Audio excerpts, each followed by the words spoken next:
सूबे में पंचायत चुनाव का बिगुल बज चुका है। ऐसे में प्रत्याशी शराब के दम पर चुनाव जीतने के आंकड़े फिट कर रहे हैं, लेकिन मेरठ का आबकारी विभाग प्रत्याशियों के मंसूबे पर पानी फेरने में लगा हुआ है। आबकारी टीम ने भारी मात्रा में शराब बरामद की है। थाना टीपी नगर क्षेत्र में टीम ने शराब माफिया सचिन के घर पर ये कार्रवाई की, जहां सचिन और उसकी पत्नी सोनिया दोनों अवैध शराब का कारोबार करते पकड़े गए। टीम ने कुल 100 पेटी शराब बरामद की, जिसकी कीमत करीब 2.5 लाख रुपए बताई जा रही है। हालांकि छापे के दौरान शराब तस्कर मौके से फरार हो गए।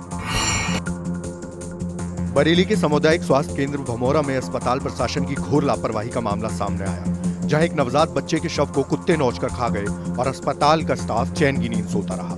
इतनी बड़ी संवेदनहीनता के बाद अब अधिकारी जांच की बात कहकर महज खाना पूर्ति कर रहे हैं। हर्राम गांव के रहने वाले छत्रपाल की पत्नी नीतू ने यहां एक मृत बच्चे को जन्म दिया था, जिसके बाद बच्चे के शव को स्टाफ ने वार्ड में रखा था। इस दौरान वहां मौजूद आवारा कुत्ते शव को वहां से खींच कर ले गए और उसे नोच डाला। उत्तर प्रदेश में एनआरएचएम घोटाले के मामले में सीबीआई ने यूपी की पूर्व मुख्यमंत्री और बीएसपी सुप्रीमो मायावती से 2 घंटे तक पूछताछ की।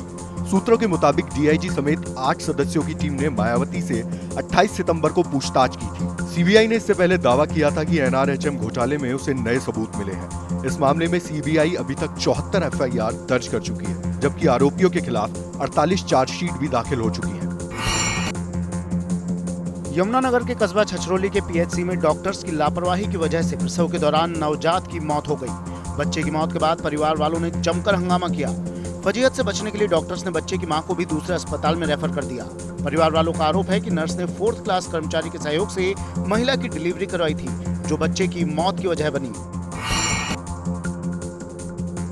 दिल्ली पुलिस ने किडनैपिंग के मामले का खुलासा करते हुए 13 साल के बच्चे को बरामद किया है, लेकिन इस खुलासे के बाद पुलिस तब चौंक गई जब उन्हें पता चला कि बच्चा खुद ही अपना किडनैपर बन गया था और फिरौती के लिए आवाज बदलकर अपने ही घर पर फोन कर रहा था। सरिता विहार थाना पुलिस ने मामला दर्ज कर जब तफ्तीश शुरू की तो परत दर परत खुलती चली गई। पूछताछ में बच्चे ने बताया कि पिता ने उसे फिल्म देखने से मना किया तो उसने खुद अपनी किडनैपिंग की साजिश रच डाली।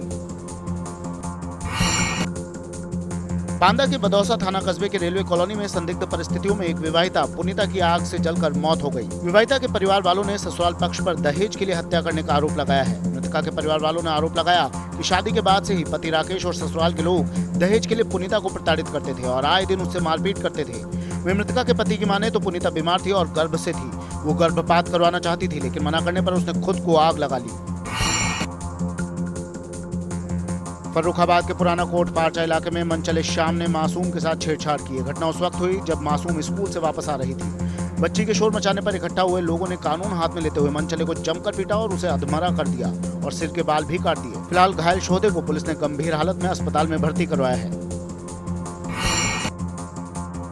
बांदा के संग्रामपुर गांव में बदले की भावना में भतीजे उमाशंकर ने अपने चाचा रमेश की धारदार हथियार से हत्या कर दी। बताया जा रहा है कि उमाशंकर की मां की कुछ दिनों पहले हत्या कर दी गई थी, जिसका आरोप उसके चाचा पर लगा था, लेकिन आपसी समझौते की वजह से पुलिस केस न बन सका और ये बदले की भावना हत्या में तब्दील हो गई।